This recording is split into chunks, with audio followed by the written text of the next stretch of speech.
Heyo there, Groovy Fox here, and I'm coming at you from the Groovy layer, in the heart of the Groovy Nation, and today we're going to talk a little bit about the 22nd film in the MCU, the sequel to Infinity War. That's right, baby, we're talking about Avengers Endgame. Now, the first thing that I have to say is if you're a fan of the MCU, Marvel, or comic book movies in general, that you really owe it to yourself to go to the theaters and see this movie. Watch that shit, then come back here, watch this video, leave a like and a follow. Because we're going to get into spoilers, man. And I don't want anybody's heart getting broken and people getting mad at me, man. So consider yourself warned. Spoiler territory. We're moving into it. Let's get ready, people. Let's do this.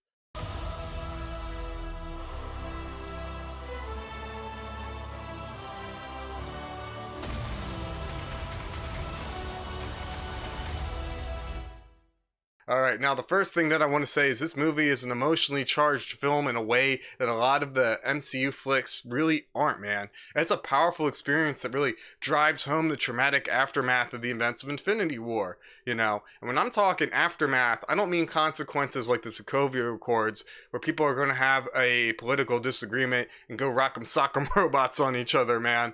I'm talking that these characters, in some cases, are just broken souls, man.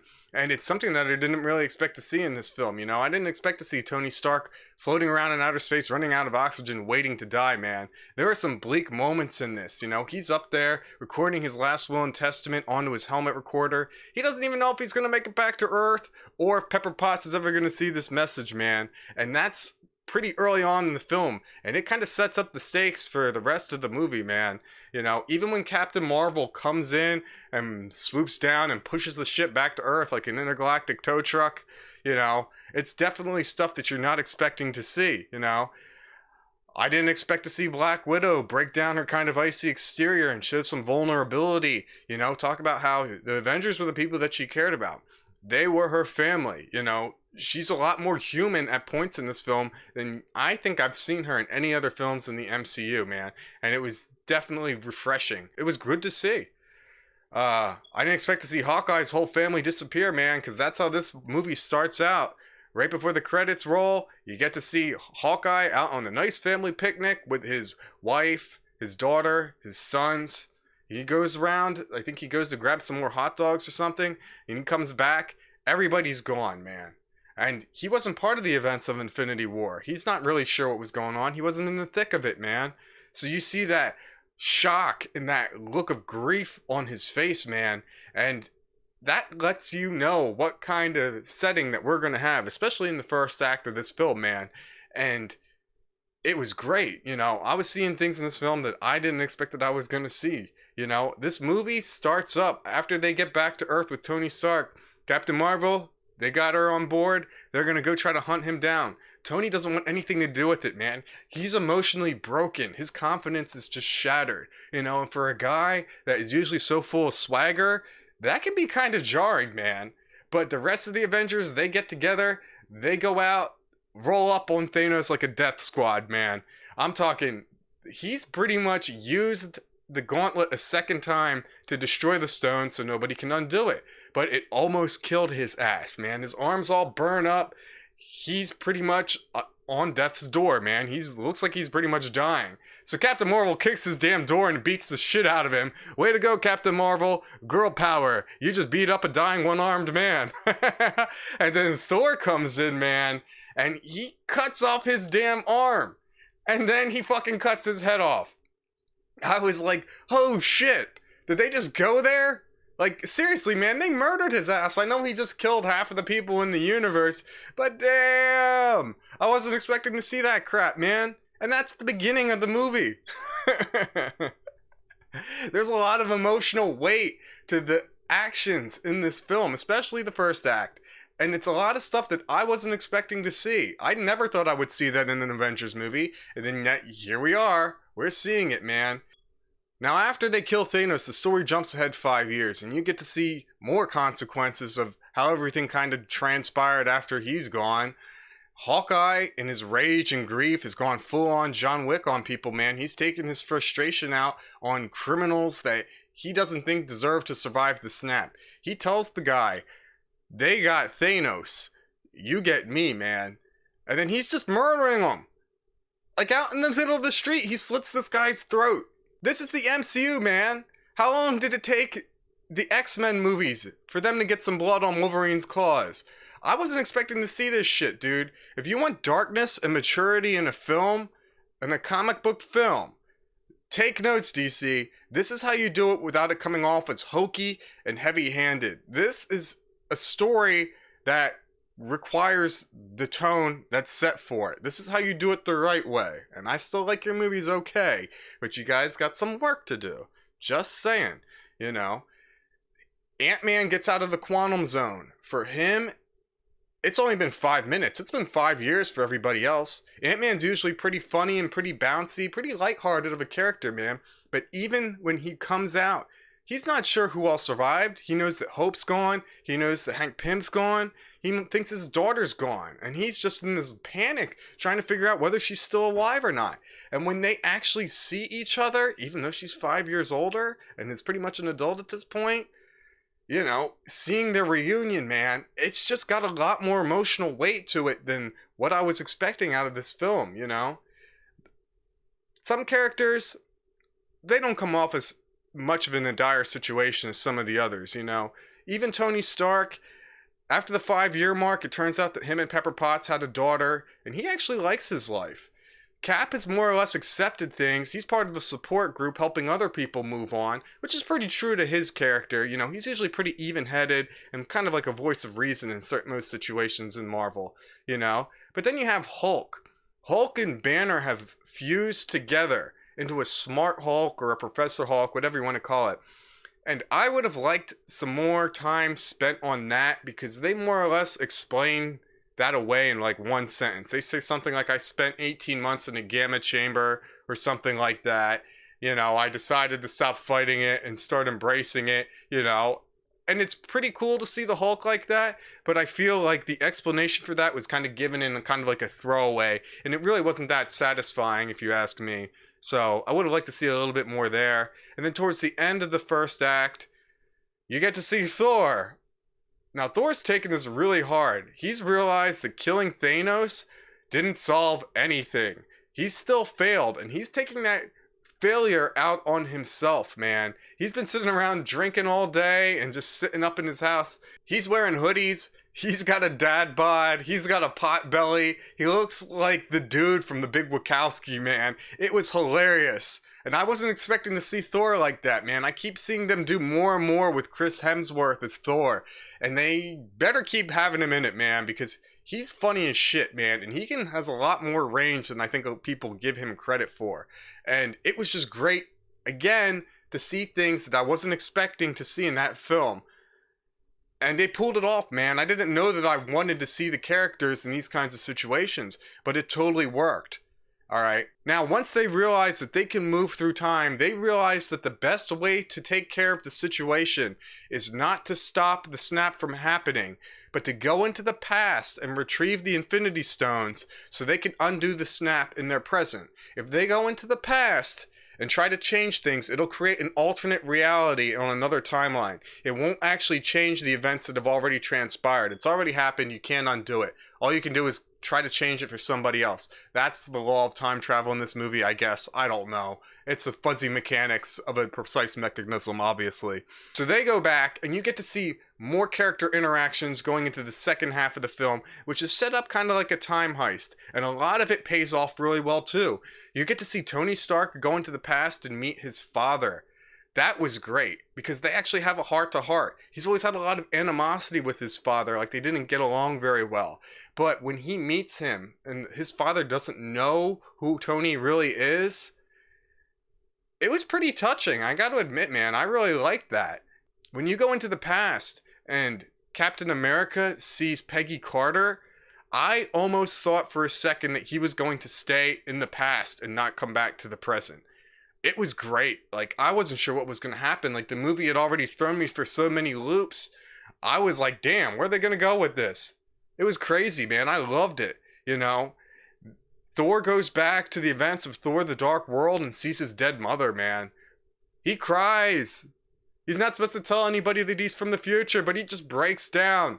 you know, because he feels like a failure. And she lets him know, she says to him the best line in the movie: the measure of a man isn't how you come to terms with the man you are supposed to be. It's how you come to terms with the man that you are. Which is such a great message, man. It just means don't deal with the bullshit, accept yourself. It's already happened, so just move forward. You know, he cries. And it's kind of funny because it's played off for a little bit of comedic relief, but Thor cries in this movie, man. Now, some of the sequences when they go back into times are better. Like, obviously, they try to go back to the Battle of New York and grab the Space Stone and the Mind Stone, but Loki ends up getting away. Tony and Ant-Man end up messing it up. So then Captain America and Tony have to go back to the 60s, but before they do, yeah, they mess it up. And Loki gets his hands on the Space Stone, and he actually is able to teleport himself away. So now Loki's in the wind. You know, who knows when he's going to come back, because that's just left lingering. They don't even deal with that. So, yeah, Loki's still out there in some form of the MCU, which is great, you know. War Machine and Nebula go back to the beginning of Guardians of the Galaxy. That part wasn't too great because there wasn't a lot of emotional payoff. You know, there's a lot of sequences in this film, a lot of throwbacks to characters, especially in the second act. Like, you get to see the Battle of New York again from different angles. You get to see Robert Redford's character. You get to see Brock Lumlow. There's a throwback to the elevator fight scene from Captain America Winter Soldier. What else? You get to see the Ancient One from the Sanctum Sanctorum when they go to get the Time Stone. It was great, man. There was a lot of stuff in this movie that I wasn't expecting to see these characters again, but they totally found a way to work them in, and definitely some interesting surprise appearances from some of the characters. It was good. There was a lot of good payoff. You know, it made sense for everything. And now we get to the third act of the film, which is pretty much a huge action sequence, right? So the Avengers have traveled into the past and gathered the Infinity Stones and brought them into the present. Thanos also knows what the Avengers are trying to do, because when Nebula and War Machine went into the past, which was the beginning of Guardians of the Galaxy to retrieve the Power Stone, her neural network linked up with the Nebula of that timeline who was still loyal to Thanos. And while War Machine retrieved the Power Stone and went to the future, they shut Nebula down and intercepted her. And they replaced our Nebula with evil Nebula. And they know everything that our Nebula knows, so Thanos knows exactly what the Avengers are trying to do. So he sends his Nebula into our present with the Avengers and is using her as a double agent, you know, because she's a little kiss ass. So she is able to open up the time gateway so Thanos can fly his warship through and pretty much blow the shit out of everything, right? After Thanos blows everything up, he pretty much sits down at that point, then waits for Nebula to bring him the Infinity Stones, and it leads to this awesome point in the film where you think everybody's pretty much blown up, and then all that's left is Thor, Captain America, and Iron Man. And you see them all side by side going to confront Thanos because they know that he's here and they have to deal with him at this point. And it's great because I'm pretty sure that that's a callback to the first Avengers movie. When you see Iron Man, Thor, and Captain America on screen for the first time together, they all fight each other, man. And that's a great way to start this off, man, by having them coming together, facing off against a greater enemy and a common threat as friends and allies, man. And that's what it's all about, man. That's the real payoff for this film. And this leads to one of the most badass action sequences, and a pretty long one. I think it maybe not as good as the attack on Titan and the fight in Wakanda, but the emotional payoff for this was pretty fucking badass, man. Because you get Iron Man fighting Thanos, you get Captain America fighting Thanos, you get Thor fighting Thanos, because Thor is still pudgy, man. He still puts the armor on and he still goes to fight, man. He doesn't care. He's got the Mjolnir from the past too, and then he's got Stormbreaker from the present, man. So he's fighting freaking Thanos, freaking dual wielding against him, man, with his magical weapons. It was pretty fucking cool, dude. But Thanos is still kicking everybody's ass. And then you start getting some really cool moments of payoff, right? Where Captain America lifts Thor's hammer and uses it to put a smackdown on Thanos. Now, I know some people say that it's not that cool because Vision had already budged the hammer a little bit, right? But he budged the hammer. Captain America straight up picks it up and starts calling down lightning bolts and putting the smack down on Thanos, man. And it was just great, man. It was one of those moments where I kind of thought it was going to happen, but to see it actually play out was freaking awesome, man. It was so much cooler than what I thought it would have been. Now, this leads to one of the most badass sequences this side of Lord of the Rings. Like, seriously, that's the kind of scope that it has. Hulk has already used the gauntlet right before Thanos attacked, but you haven't seen any of the characters come back. So, the big three, Iron Man, Captain America, and Thor, are fighting Thanos, right? And they look like they're gonna get their asses kicked. And then you start seeing the portals opening up, right? And Doctor Strange is coming through and bringing everybody with him. He's bringing an army from Wakanda. He's bringing Bucky. He's bringing Falcon. He's bringing Spider-Man, man. It was fucking awesome. He brings Valkyrie with him. You get to see Spider-Man and Valkyrie flying on a Pegasus through a battlefield fighting against Thanos' army. It was just ridiculous, the scope of the battle and all the shit that was going on. You even get to see Captain Marvel fight Thanos briefly, and she puts up a pretty good fight. But then Thanos pops the Power Stone out of his gauntlet and uses the power of it and just punts her right back up into the atmosphere. So, she got to fight Thanos, but she wasn't quite as consequential as some people would have liked or hoped. But all in all, I felt it was freaking awesome. And then Tony Stark eventually gets the gauntlet back, and then he does another snap and wipes out all of Thanos' army. Now, in my opinion, I feel like it was a little bit anticlimactic that they chose to end it that way. You know, I felt like they just needed a big battle at the end, so why not have all this cool stuff happen? And it was definitely really enjoyable, but I felt like there could have been a little bit more thought put into how they finally took care of everything. But then again, how are you really going to do it? You know what I mean? So it was pretty cool. And then Tony Stark dies. You know, Thanos keeps saying, I am inevitable. I am inevitable. Tony Stark says, I am Iron Man. Boom. Wipes all of his forces out. You know, it was pretty cool. And then Tony Stark dies. And you get to see his funeral. And it was pretty sad. But, you know, he's probably going to be back. You know, I didn't really feel like I got all of that emotional payoff from Tony Stark's funeral that I thought I would. What I did like is that they have Captain America go back into the past and put all the stones back where they originally were so that nothing upsets anything in the timeline. But then Captain America decides to actually stay in the past. Alright? And I thought he was going to stay in the past when they were gathering up the stones. But nope. He does his job and then he decides to stay in the past with Peggy Carter and grow old. So then they look over on the bench and then Captain America's sitting there with his shield and he's all old and he's lived a full life. I thought that was actually really cool and a nice way for them to kind of say goodbye to that character as we know him currently. And then he hands the shield off to Falcon and says that it's your time now. Do your best. You know what I mean? And Falcon says, yeah, I will, obviously, because he wouldn't want to be Captain America, right? But it was great, you know? Now, some people will say that Black Widow shouldn't have died and that Hawkeye should have died when they went and got the Soul Stone off of Vormir. But if you look at the themes of the film, you know, where Black Widow was talking about the Avengers are like her family. Hawkeye wants his family back, you know?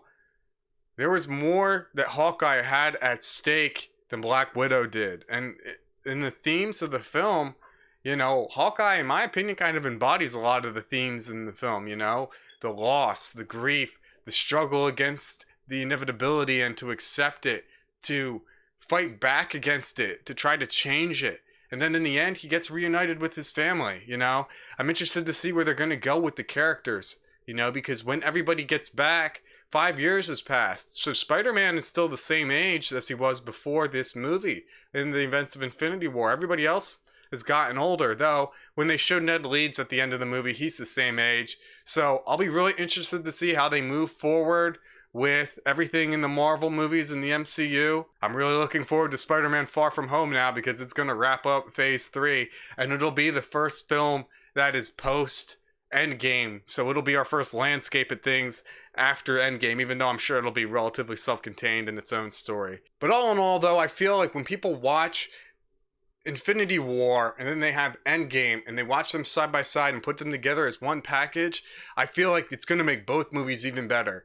Infinity War was great, but it had a lot of action, and I feel like the emotional payoff wasn't really there as much, because that's what Endgame is all about. Infinity War sets it all up and shows you all the characters moving into this story, and then Endgame brings it together in the tail end. And when you put them together as one package, it's going to make both of these movies even better. That's my opinion on this matter. I'm definitely going to see this movie again. This is probably my favorite movie in the MCU just because of some of the themes and some of the tones and some of the things that they do with the characters in this. I loved every minute of this movie. It was 3 hours long, but it didn't feel like 3 hours long to me, man. And I really loved this. But yeah, let me know what your guys' thoughts are. You want to agree with me? Disagree with me? Sound off in the comments. I hope you liked the video. This is my first video. I'm getting used to the editing of everything and stuff like that. So if there are any issues with any video or sound or anything like that, feel free to call me out. But I'll probably ask you to help me out with it because I'm not good with tech. I need my own Tony Stark to help everything move along. You guys keep coming back. I am Groovy Fox, and you are now officially a member of the Groovy Nation, baby. Stay groovy.